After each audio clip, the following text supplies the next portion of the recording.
तो बच्चों ये जो क्वेश्चन है, ये क्वेश्चन ये है कि a parallel plate capacitor made of circular plates is being charged such that the surface charge density on its plates is increasing at a constant rate with time. The magnetic field arising due to displacement current is. तो यहाँ पर clearly आपको ये दिखना चाहिए कि एक circular plate है और इसके सामने एक सर्कुलर प्लेट है और दोनों प्लेट्स मिलकर के एक सिलेंडर फॉर्म कर रहे हैं, एक कैपेसिटर फॉर्म कर रहे हैं। और इस कैपेसिटर को अगर हम किसी एक वोल्टेज के सोर्स के साथ कनेक्ट करेंगे जो कि वेरिएबल हो, तो इसमें जो चार्जिंग होगी वो भी लगातार बढ़ती जाएगी। तो यहाँ पर वोल्टेज सोर्स को हम लोगों ने वेरिएबल रखा हुआ है, ऐसा क्वेश्चन में दिया गया है। और जब वोल्टेज का सोर्स वेरिएबल होगा तो इस प्लेट पर जो चार्ज है वो उसका रेट, उस चार्जिंग जो है वो बढ़ती जाएगी।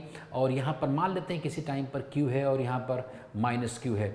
अब जब यहाँ पर चार्ज चेंज होगा तो इसके अंदर जो इलेक्ट्रिक फील्ड होगी, क्योंकि जो इलेक्ट्रिक फील्ड बच्चों होती है वो सिग्मा बाय एप्सिलॉन नॉट होता है और सिग्मा Q बाय एरिया होता है, Q बाई एरिया होता है। और जब चार्ज की वैल्यू चेंज होगी, और यहाँ पर क्लियरली मेंशन्ड भी है कि जो सिग्मा है वो यहाँ पर चेंज हो रहा है, और Q यहाँ से क्या आ जाएगा बच्चों, Q यहाँ पर epsilon naught into A into E होगा। और अगर हम इसको डिफ्रेंशिएट कर दें तो हमें एक करंट मिलेगी, और इस करंट का कारण कंडक्शन करंट नहीं है बल्कि इलेक्ट्रिक फील्ड का चेंज होना है। तो यहाँ पर D E by D T आपको मिल रहा है बच्चों, ऐसा कुछ ये ऐसा मिल रहा है। So this term is called as displacement current. सबसे पहले तो आपको डिस्प्लेसमेंट करंट के बारे में आइडिया होना चाहिए कि वो क्या होता है। तो अगर ये आपको पता है तो आप इस अंदर जो एक करंट आई है, और कोई भी करंट हो, किसी प्रकार की करंट हो, the reason of magnetic field is the current only, be it is in the form of atomic current और कंडक्शन करंट और the current due to changing electric field किसी भी तरीके की हो। तो अगर ये इस सिलिंड्रिकल रीजन का एक्सिस है, और अगर मैं यहाँ से r डिस्टेंस पर जाता हूँ और r डिस्टेंस पर मुझे मैग्नेटिक फील्ड की वैल्यू निकालनी है, तो इस मैग्नेटिक फील्ड को निकालने के लिए मैक्सवेल ने हम लोगों को इक्वेशन दिया है, and that equation reads that B dot D L. अगर मैं यहाँ पर एक एम्पीरियल लूप बनाता हूँ और ये एम्पियर्स लॉ का ही करेक्शन है, तो अगर मैं आर रेडियस का एक इमेजनरी सर्कल ड्रॉ करता हूँ, सो उस सर्कल के पेरिफेरी पर अगर मैं घूमता हूँ तो मेरे घूमने में छोटे छोटे पार्ट्स मिलेंगे डीएल, और उस क्योंकि मैग्नेटिक फील्ड लाइंस भी लूप के फॉर्म में होती हैं, तो उसका अगर मैं इस लूप के अराउंड लाइन इंटीग्रेशन करता हूँ, so we are going to have mu naught and this is I C plus I D. और आई डी क्या होता है बच्चों, यहाँ से मैंने आपको बताया है, I D is epsilon naught into D phi E by D T, D phi E by D T. D phi E का मतलब होता है इलेक्ट्रिक फ्लक्स। सो यहाँ पर एक इस इमेजनरी यहाँ से आपको दिखाई पड़ रहा है कि अगर मैं एरिया को इलेक्ट्रिक फील्ड से गुणा करता हूँ तो एक फ्लक्स मिलेगा, और वही मैंने यहाँ पर लिख दिया है। Since conduction current is not here in this question, so will be getting this as B dot D L. यहाँ से सिंपल हमें बी डॉट डी एल मिलेगा, and this is equal to mu naught into epsilon naught into D phi E over D T. So this is what is called as Maxwell's fourth equation, which is in fact is the correction introduced in the Ampere's law। तो यहाँ पर हमें मिल गया है। अब हम इस एम्पियरन loop के लिए, अगर इस इमेजनरी लूप के लिए इस टर्म को कैलकुलेट करेंगे, so that is going to be equal to B into two pi R, because dl is going to be parallel to the magnetic field at each part of this imaginary loop. So the dot is going to be equal to cos theta, cos 0 and theta is 0, so cos 0 is going to be equal to 1. So this is equal to mu naught into epsilon naught, and the flux through this, here is the electric field lines, and these electric field lines are passing through this imaginary circle. So this is going to be equal to flux, and flux is nothing but the area, which is pi r square into e by pi r square into e, but e यहाँ पर variable है, so this is going to be equal to de by dt.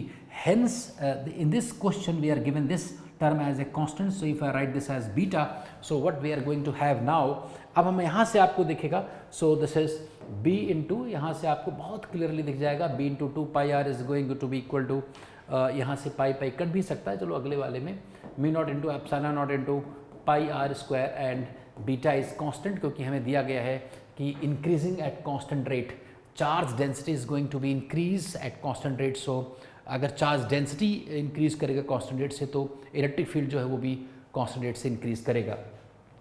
So here pi cancels out and एक are भी यहाँ पर cancel हो जाएगा, तो हमें मैग्नेटिक फील्ड क्या मिलने वाली है। So this is mu naught into epsilon naught into beta by 2 into R. So this is the case when R is taken away from the axis but less than below the circumference of the assumed cylindrical surface. So this is going to be A. अगर मैं इसकी radius को A कह देता हूँ तो हमें A से कम तक मिलेगा। This is going to be a continuous function because there is a concept of continuity of magnetic field around the space. इस region में जो magnetic field होगा वो हमेशा हर जगह होगा। So here it is clear from this equation that B inside this region, इस region के अंदर जो points हैं वहाँ पर मैग्नेटिक फील्ड की वैल्यू हम लोगों को पता चल गई है।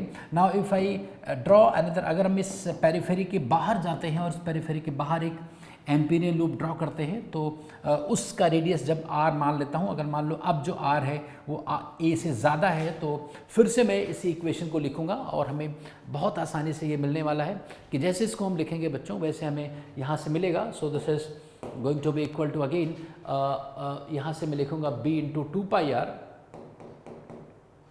और यहाँ से होगा बच्चों mu naught into epsilon naught into अब हमें इस जो इमेजनरी सर्कल है उसके अंदर का जो फ्लक्स है वो होगा पाई a square into E and E is changing, क्योंकि मुझे डिफ्रेंशिएट करना है फ्लक्स को तो ऐसा कुछ आ जाएगा।